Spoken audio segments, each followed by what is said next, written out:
1. You need to prepare your KOM token in the origin chain, Matic Mainnet and Matic for the gas fee. 2. In the browser, navigate to https://uniswap.exchange. 3. Connect your wallet, click on the bridge. 4. Choose Matic Mainnet and KOM at the first column. 5. Choose Binance Smart Chain and KOM at the second column. 6. Please note that the minimum amount of KOM token to be bridged is 4,020 KOM, and the transaction can take up to 30 minutes. 7. Click on Swap.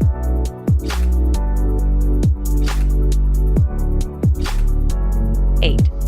Successfully bridge KOM from Matic to BSC. 9. Add Binance Smart Chain network into your network setting.